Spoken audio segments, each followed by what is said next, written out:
Hi, welcome friends. Telugu స్వాగతం. Welcome to Saturday special. But Saturday స్పెషల్ని Sunday రోజున release చేస్తున్నాము. లక్కీగా మార్కెట్ లేదు కదా. ఆ, రేపు అంటే చెప్పాలంటే మండే మార్కెట్ ఓపెన్ అవుతుంది. అయితే స్పెషలిస్టులు చెప్పడం ఏంటంటే రేంజ్ బౌండ్గా ఉండొచ్చు మార్కెట్ అని. బట్ నాకైతే ఏమనిపిస్తున్నదంటే గ్యాప్ డౌన్ ఓపెన్ అయ్యే అవకాశం ఉంది లైట్గా, లేదా కొంచెం పైన ఓపెన్ అయ్యి పైకి వెళ్ళినట్టు వెళ్ళి అక్కడి నుంచి సెల్లింగ్లో పడిపోవచ్చు. అంటే I'm somewhat pessimistic about the market tomorrow. ఎందుకంటే థర్స్డే ఫ్రైడే జరిగినటువంటి మార్కెట్ సరళిని బట్టి మార్కెట్లో మార్కెట్ కొంచెం ఓవర్బాట్, నిఫ్టీ ముఖ్యంగా ఓవర్బాట్ జోన్లో ఉన్నట్లు తెలుస్తున్నది. బ్యాంక్ నిఫ్టీ మామూలుగానే కొంచెం వీక్గానే ఉంది, పెద్ద స్ట్రాంగ్గా లేదు.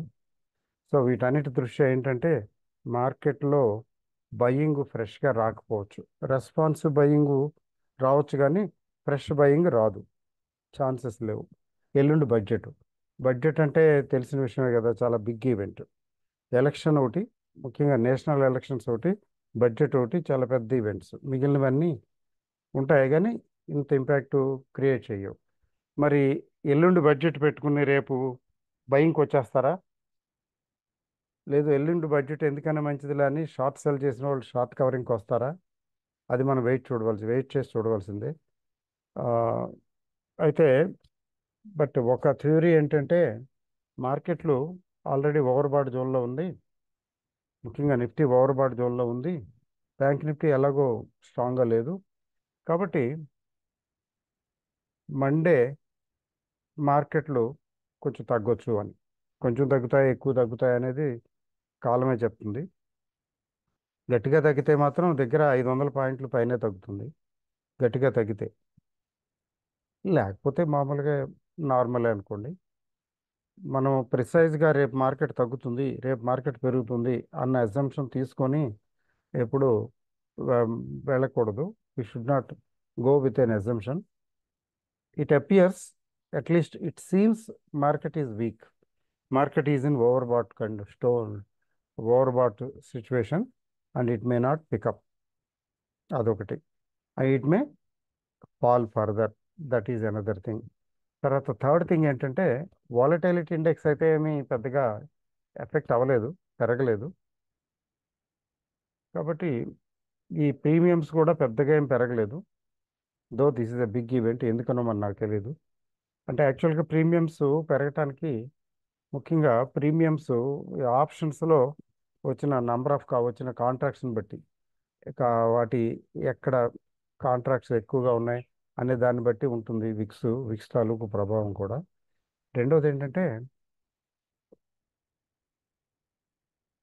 Let's see, wait and watch మోడ్లో ఉన్నారేమో మార్కెట్ ప్లేయర్స్. సెకండ్లీ, లేకపోతే ఇంకోటి కూడా కావచ్చు. ఇప్పుడు బేర్స్ అమ్మి అమ్మి అలిసిపోయి ఉన్నారు కదా, దెబ్బతిని ఉన్నారు. కాన్స్టెంట్గా పెరుగుతూ వచ్చింది కదా మార్కెట్. మరి ఒకసారి ఎలక్షన్ రోజున, ఎలక్షన్ రిజల్ట్స్ రోజున పడేయటానికి ప్రయత్నించారు, అక్కడ విఫలమయ్యారు. ఆ ఘోర విఫలం వల్ల చేతులు కాల్చుకోవాల్సి వచ్చింది. Bears had to pay hefty penalty for covering. Covering కోసం చేయవలసి వచ్చింది. సో అందుకని అలసిపోయి ఉండటం వల్ల వెయిట్ అండ్ వాచ్గా ఉన్నారా. మొత్తానికి ప్రీమియమ్స్ అయితే పెద్దగా పెరగలేదు, వాలటాలిటీ ఇండెక్స్ కూడా పెద్దగా పెరగలేదు. అయితే బ్రాడ్ బేస్డ్ మార్కెట్ అంటే మార్కెట్ విడ్త్ తీసుకుంటే ఫ్రైడే చాలా దయనీయంగా వచ్చింది. ఎట్లా అంటే 1:6 రేషియో. ఒక్క షేర్ పెరిగితే 6 షేర్లు తగ్గాయి. మీ పోర్ట్ఫోలియోలో కూడా థర్స్డే ఫ్రైడే జరిగిన ట్రేడింగ్లో బోల్డ్ అంత తగ్గి ఉండొచ్చు. ఎందుకంటే మిడ్ క్యాప్ స్మాల్ క్యాప్సే కదా మనం ఇన్వెస్ట్ చేస్తాము. So mid caps small caps గట్టిగా సెల్లింగ్ ఒత్తిడికి గురైనాయి. So whatever be the outcome of budget స్పెషల్గా ఏమి ఉండకపోవచ్చు అనుకుందాం. బడ్జెట్ స్పెషల్గా ఏమి లేదు, పర్వాలేదు అనుకోండి, అక్కడ కూడా సెల్లింగ్ రావచ్చు. బడ్జెట్ అమోఘంగా చాలా బాగుంది అంటే అక్కడ సెల్లింగ్ రాకపోవచ్చు. పెరగచ్చు కూడా. బట్ పెరగటానికి బడ్జెట్ రేపే కాదు, బడ్జెట్ గురించి కూడా మాట్లాడుతున్నాను. పెరగటానికి ఉన్న ప్రాబబిలిటీ ఇక్కడి నుంచి 24,600 500 దగ్గర నుంచి 25,000 దాటి పైకి వెళ్ళటానికి ఉన్న ప్రాబబిలిటీ 40%. అక్కడి నుంచి తగ్గి 25,000కి, సారీ 24,000కి, అంటే 24,050 ఆ రేంజ్కి, 24,050కి రావటానికి, లేదా ఇంకా అంతకన్నా దిగువకు రావటానికి ప్రాబబిలిటీ అయితే 60%. కాబట్టి తగ్గటానికి ప్రాబిలిటీ కొంచెం ఎక్కువ కనపడుతున్నది, పెరగటానికి ప్రాబిలిటీ తక్కువ కనపడుతున్నది. కాబట్టి ఉమ్, ఏదైనా తగ్గితే ఇన్వెస్టర్స్గా మనం ఏం చేస్తే బాగుంటుందంటే, ఇది నా అభిప్రాయం మాత్రమే, మీరే you need not follow this. ఏంటి నా అభిప్రాయం అంటే, తగ్గింది కదా అని గబుక్కుని వెంటబడి ఎగబడి కొనేసుకుని మళ్ళీ అబ్బో తగ్గింది ఇది, అమ్మో 1,200 దగ్గర చూశాను, ఇప్పుడు 1080కి వచ్చింది, 120 రూపాయలు తగ్గింది అని చెప్పి కొనుక్కోవద్దు. తగ్గింది అని ఎప్పుడు కొనకూడదు. ఎందుకు తగ్గింది, ఇంకా తగ్గదని ఏంటి గ్యారంటీ, అది కూడా చూసుకోవాలి. ఉం? సో అందువల్ల ఏంటంటే ఆ, కొంచెం తగ్గగానే బై చేయటం, యావరేజ్ చేయటం, లేదా లాంగ్ పొజిషన్స్ పెట్టుకోవటం చేయకుండా వెయిట్ అండ్ వాచ్ మోడ్లో ఉంటే బాగుంటుంది. ఎందుకంటే మార్కెట్లు బాగా పెరిగి పెరిగి పెరిగి హీటప్ అయినాయి. అందువల్ల better wait and watch. Budget అయిపోయిన తర్వాత అప్పుడు మార్కెట్లు పెరుగుతాయో తగ్గుతాయో ఒక డైరెక్షన్ వస్తుంది. అది ఆ డైరెక్షన్ యాక్చువల్గా ఒక వారం కనీసం, ఒక 1 వీక్, 1 వీక్ కనీసం పడుతుంది. 1 వీక్ అంటే ఫర్ ఎగ్జాంపుల్ మంగళవారం బడ్జెట్ వచ్చింది అంటే నెక్స్ట్ వీక్ బడ్జెట్ అంటే సెటిల్మెంట్ వస్తుంది 25th. ఫస్ట్ వీక్ ఆఫ్, అప్పటికి రిజల్ట్స్ కూడా చాలా వరకు వస్తాయి. మీకు ఫస్ట్ వీక్ ఆఫ్ ఆగస్ట్ వరకు తటస్థ వైఖరి అవలంబించటం ఆ, సబబుగా ఉంటుందని నా అభిప్రాయం. మార్కెట్లు పెరిగే వెల మార్కెట్లో పెరిగే షేర్లు పెరుగుతాయి, అట్లీస్ట్ పడవు. తగ్గే షేర్లు తగ్గుతాయి. అయితే బాగా పెరిగిన షేర్లు, నెలల తరబడి పెరుగుతూ వచ్చిన షేర్లు, మొన్న ఆ మధ్యన ఫ్రైడే రోజు అనుకుంటాను, థర్స్డే ఫ్రైడే, ఆ 2 వీడియోలు చూడకపోతే ఒకసారి చూడండి. ఆ, బాగా పెరిగిన షేర్లు, మంచి పాపులర్ షేర్లు ఉన్నాయనుకోండి, వాల్యూ పిక్స్, సారీ వాల్యూ కాదు, గ్రోత్ పిక్స్, అలాంటివి ఎక్కడన్నా తేడా వస్తే తగ్గుతాయి, కొంచెం బాగా తగ్గుతాయి. ఆల్రెడీ తగ్గిపోయి ఉన్నాయనుకోండి, ఇంకా ఫర్దర్ తగ్గడానికి ఏముండదు. అసలు తగ్గవని ఏం కాదు, ఇంకొద్దిగా తగ్గుతాయి అంతే. చచ్చిన పాముని ఇంకెంత చంపుతాం అంటారు కదా, ఇది చచ్చిన పాముతో సమానం. బాగా ఆల్రెడీ తగ్గిపోయిన స్టాకులు చచ్చిన పాముతో సమానం. ఇంకా ఫర్దర్ వాటిని చంపాల్సిన అవసరం లేదు. వాటంతట they die on their own. ఆ సెన్స్లో అవి పెద్దగా తగ్గవు. బాగా బుసలు కొడుతూ, ఏదైతే బుసలు కొడుతూ ఉంటుందో దాన్ని సంగతి ముందు చూస్తారు. అందుకని మీ దగ్గర బాగా పెరిగిన స్టాక్స్ అవి ఉంటే కొంచెం జాగ్రత్తగా ఉండండి, ఎక్కువ తగ్గుతాయి. ఇన్వెస్టర్ గురించి వరీ లేదండి. ఇన్వెస్టర్ అయితే మీరు వెయిట్ చేస్తారు, ఏముంది, మళ్ళీ తగ్గితే వెయిట్ చేస్తారు.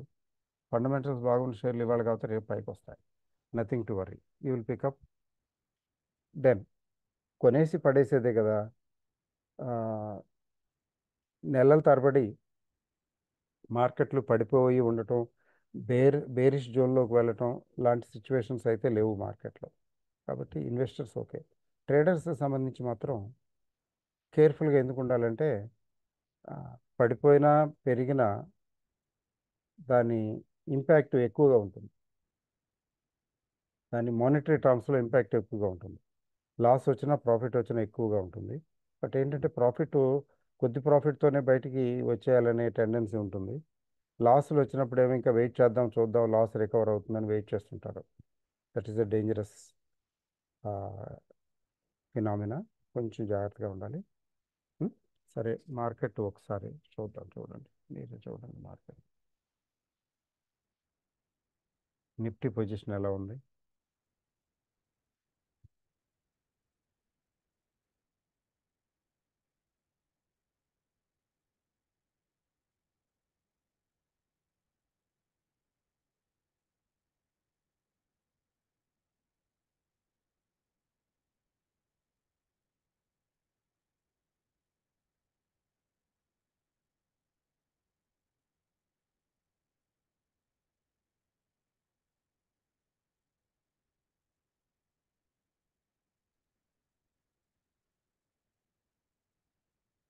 ఒకసారి చూడండి Nifty. This is bank Nifty. Bank Nifty this is the top. ఈ టాప్ తర్వాత ఒక బాటమ్ వచ్చింది. నేను I will draw parallel lines, you will understand better. ఇది బ్యాంక్ నిఫ్టీ. దాని తర్వాత కొంచెం బాటమ్కి వచ్చింది, బాటమ్ లెవెల్. ఈ బాటమ్ లెవెల్ నుంచి కొంచెం రికవర్ అయ్యి మళ్ళీ ఆ బాటమ్కే వచ్చింది. వచ్చినట్టే ఆల్మోస్ట్. అంటే 1 2 డబుల్ బాటమ్, అలా ట్రిపుల్ బాటమ్ కాబోతుంది. కాబట్టి ట్రిపుల్ బాటమ్ కాబోతుంది కాబట్టి ఇక్కడ నుంచి ఇక్కడికి వచ్చినట్టు వచ్చి ఇక్కడ నుంచి మరోసారి రికవర్ అవ్వచ్చు కదా. రికవర్ అయ్యి 53,000కి పైకి వెళ్ళొచ్చు కదా. That is one possibility. కానీ బై ఎనీ స్టాండర్డ్ ఇది కానీ ఇక్కడ నుంచి బ్రీచ్ అవుట్ అయితే, అంటే 52,200 నుంచి దిగువకు వచ్చేటట్టయితే అది ఎక్కడికి వస్తుందంటే ఇక్కడ దాకా వస్తుంది. ఇక్కడ దాకా వచ్చే అవకాశం ఉంది. ఇక్కడ దాకా అంటే 51,000. 51,000. సో 51,000 అంటే దగ్గర దగ్గర ఇక్కడి నుంచి ఒక 1000 పాయింట్లకు ఉంది కనీసం. అది తర్వాత ఆర్ఎస్ఐ 50స్లో ఉంది, 56. అంటే నాట్ బేరిష్, బట్ ట్రెండ్ కొద్దిగా టెండెన్సీ డౌన్వర్డ్. ఎంఏసిడి కూడా అంతే. ఉమ్, ఇది దీని పరిస్థితి. మరి నిఫ్టీ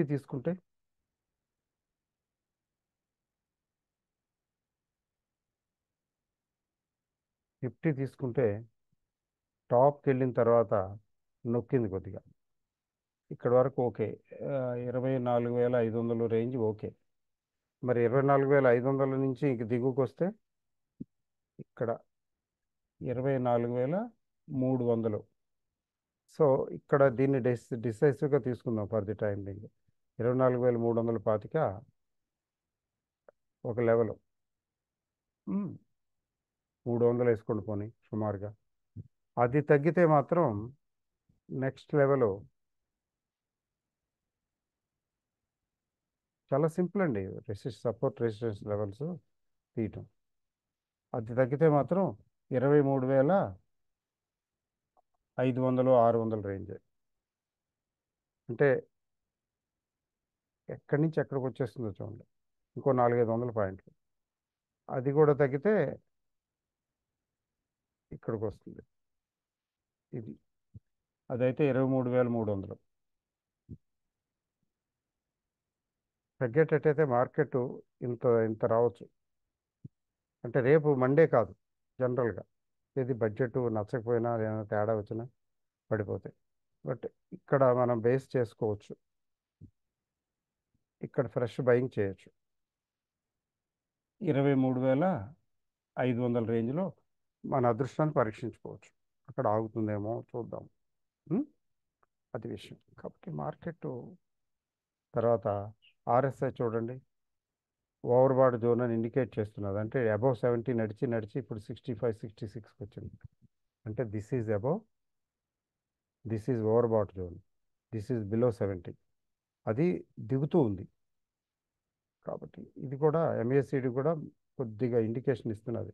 స్లైట్లీ నెగిటివ్ -5 ఉంది ఇక్కడ, ఏది కన్వర్జెన్స్.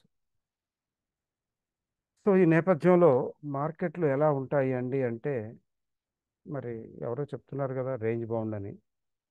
బట్ రేంజ్ బౌండా అప్ ఆర్ డౌన్ అనేది ఎల్లుండి నుంచి తెలుస్తుంది, కానీ రేపేం తెలియదు. రేపల్లా ఏం తెలుస్తుందంటే ఆ, రేపటి వరకు అప్ ఆర్ డౌన్ తెలుస్తుంది. అయితే గ్లోబల్ మార్కెట్స్ తీసుకున్నట్లయితే గ్లోబల్ మార్కెట్స్ ఆర్ డౌన్, కొంచెం వీక్గా ఉన్నాయి. అది ఎట్లా అండి అంటే ఒకసారి చూడండి. గ్లోబల్ మార్కెట్లు మైనస్లో ఒక రోజు అయినాయి. చూడండి global market. Global markets American markets మూడు డౌనే, 1%కి దగ్గరలో. 1%కి దగ్గరలో మూడు కూడా క్లోజ్. తర్వాత యూరోపియన్ మార్కెట్లు డౌను, పెద్దగా కాకపోయినా. ఒక జర్మన్ మార్కెట్ 1%, కానీ మిగిలినవి లెస్ దాన్ 1%. ఇది ఒక రూటు. తర్వాత ఏషియన్ మార్కెట్స్ అన్నీ రెడ్లోనే కనబడుతున్నాయి. గిఫ్ట్ నిఫ్టీ వదిలేయండి. గిఫ్ట్ నిఫ్టీ అనేది 117.5 పాయింట్లు మైనస్ చూపిస్తున్నది. గిఫ్ట్ నిఫ్టీని ఎప్పుడు నమ్మొద్దు. 24,416 అట. గిఫ్ట్ నిఫ్టీని నమ్మొద్దు. డౌన్ అని చూపిస్తున్నది అంతే, అంతవరకే. ఓకే, డౌన్ చూపిస్తున్నదా అనుకోవటమే తప్ప ఈ 117 317 కావచ్చు, లేకపోతే 117 పాయింట్లు ప్లస్లో వెళ్ళొచ్చు. ఈ గిఫ్ట్ నిఫ్టీలో ట్రేడ్ చేసేది people living in foreign countries, foreigners చేసేది, ఫారిన్ లొకేషన్స్ నుంచి చేసేది. ఆ, దాన్ని కరెక్ట్ అని తీసుకోవాలా లేదు, నమ్మొద్దా, ఇట్స్ ఎ బిగ్ క్వశ్చన్. అది చూసుకోవాలి. సో నిక్కీ పెద్దగా తగ్గలేదులేండి, స్ట్రైట్ టైమ్స్ కదా. నిక్కీ నిక్కీ పెద్దగా తగ్గలేదులేండి. 40,000 చిల్లర, 41 దాటిందే, తగ్గుతూ వచ్చింది ఈ మధ్యన. స్ట్రైట్ టైమ్స్, ఈవెన్ తైవాన్ చాలా గట్టిగా తగ్గింది, 2.31%. బాగా పెరిగి 23,000 దాటిపోయి మళ్ళీ 23,000కి దిగువకి వచ్చేసింది. అదే ఉందిలేండి, పెరగటం తగ్గటం మామూలు. హ్యాంగ్సంగ్ 2%, ఏమైంది తెలీదు, కానీ బాగా తగ్గింది. This is also okay. Then 2% Taiwan Hang Seng తగ్గాయి అంటే ఏషియాలో, మరి మిగిలినవి కూడా తగ్గాయి, పెద్దగా ఏం పెరగలేదు. కోస్పి కూడా బాగా తగ్గింది, 1 పాయింట్ చిల్లర, 1% పైన. సో ఈ నేపథ్యంలో రేపటి ఓపెనింగ్ కొంచెం గ్యాప్ డౌన్ అయ్యే అవకాశం ఉంది, బట్ నమ్మొద్దు. గ్యాప్ అప్ తీసుకెళ్ళి మెయింటైన్ చేస్తారా, గ్యాప్ డౌన్లోనే పడేస్తారా, ఇవన్నీ కూడా $1 బిలియన్ క్వశ్చన్స్. అంటే మనం ఊహించగలమే తప్ప, గెస్ చేయగలమే తప్ప నిర్ధారించి చెప్పలేము.